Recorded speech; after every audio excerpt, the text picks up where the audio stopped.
Oke, jadi teman-teman, inilah brandnya Savart dan motornya ini namanya S1. Jadi brand ini adalah brand lokal baru dari 2018 dan ini motor pertama mereka yang mereka develop sendiri dari nol, teman-teman. Jadi kalau kita lihat sebelah sini lagi, dia baterainya ada 2 dan bisa di swap di Planet Ban. Jadi total baterainya 4,6 kWh, jadi baterai ada 2. Satunya tuh kurang lebih ya 2000 wattan lah. Nah, untuk ratio 2 baterai itu bisa 120 km dalam sekali charge. Dan diklaim dari Savart, dia bisa melibas tanjakan dengan tingkat kemiringan 30 derajat, teman-teman. Kemarin kalau Alfa yang kita test ride itu, dia klaimnya kalau nggak salah 17 derajat deh. Jadi ini 30 derajat tuh hampir 2 kali lipatnya, teman-teman. Nah, dan untuk motornya sendiri nih, sebelah saya. Keren model motornya.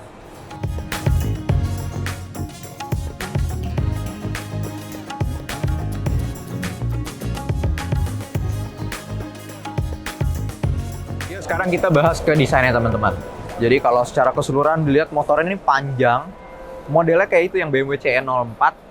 Jadi joknya panjang nih, wheelbase-nya panjang banget. Jadi bannya tuh lebih panjang daripada bodi motornya.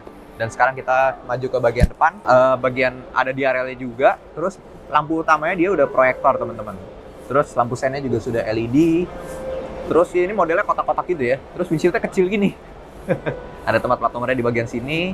Dan kalau kita ke bagian ban, dia bannya ring 13, jadi ukurannya kayak NMAX. Dia remnya udah disc brake juga, terus ini shocknya masih teleskopik dan ini lumayan kayak agak pendek nih travelnya, tapi belum tahu juga sih, nanti soalnya belum nyoba motornya, tapi kalau dilihat aja sih ini shocknya agak pendek nih kalau lihat di dalamnya nih.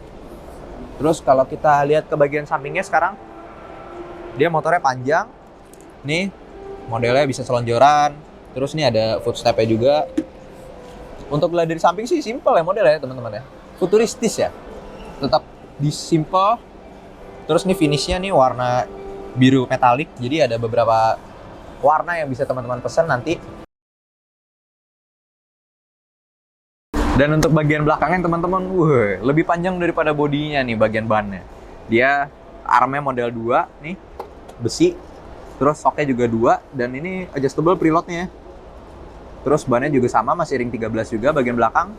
Ini pakai mudguard modelnya, ya karena bannya lebih panjang daripada bodinya ya. Terus dia modelnya mid drive dinamonya, teman-teman. Jadi pakai V-belt. Dan ini ada yang beda. Jadi kalau waktu itu kita minjem Alfa Servo, dia ada gearboxnya lagi di bagian belakang.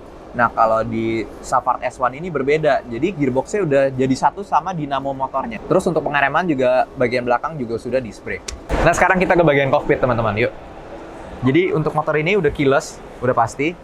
Terus sebenarnya nyalain motor ini klaimnya ada 2 cara. Jadi dari kunci keylessnya, dan ada satu lagi nih yang keren nih. Baru saya lihat di motor listrik, ya baru di Savart S1 ini. Nih di bagian tengah kalau kita buka, ada fingerprint scanner ya, teman-teman. Jadi harus absen kalau nyalain motor ini. Itu keren. Tapi kebetulan ini masih dummy ya, teman-teman, motornya. Nih tuh, untuk speedometernya juga ukurannya besar. Dan kalau kita lihat nih ada jamnya, terus ada temperaturnya. Terus untuk kecepatannya, terus ada efisiensi dari kalau kita bawa motornya, terus ada tripnya nih, odo.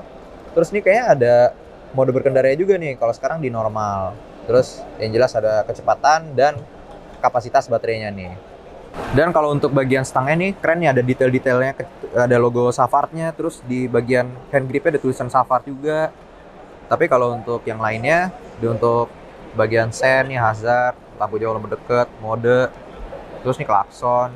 Terus di bagian kanan nih ada untuk mundur, tombol untuk mundur seperti motor listrik pada umumnya. Terus ini kayaknya untuk mengatur bagian speedo ya, teman-teman.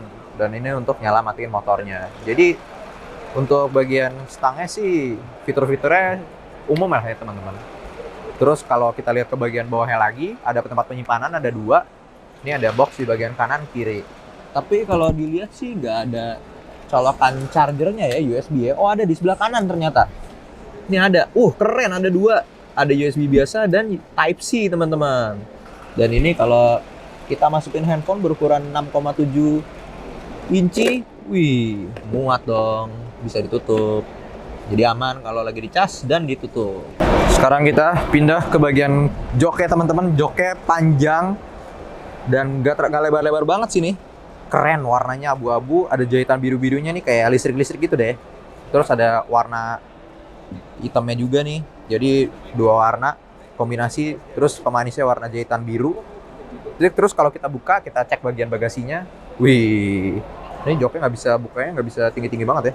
Ini cuma segini tapi bisa ini sih, berdiri sendiri nih joknya. Ini sekarang kita lihat ke bagasinya yuk.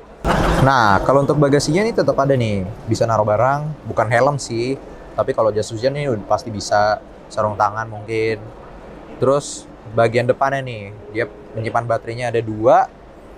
Baterainya satunya 36 volt, 65 ampere. Jadi kalau dua jadi totalnya 4.600 kilowatt teman-teman.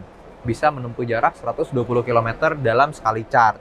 Dan yang baru dari motor listrik, yang saya baru tahu sih, baru dari Safard S1 ini, dia baterainya dua, tapi nggak bisa dipakai satu doang teman-teman. Jadi harus dua.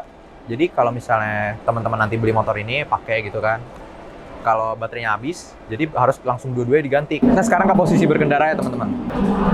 Nah tapi karena motornya di pedok nih teman-teman, di bagian belakang, jadi kaki saya ini tetap jinjit, karena ya kurang lebih kayak di standar 2 lah. Tapi motor ini nggak ada standar 2 ya, cuma ada standar samping. Jadi joknya ya lebarnya kurang lebih kayak Burkman deh, kayak Burkman 125 nih lebarnya, tetap enak.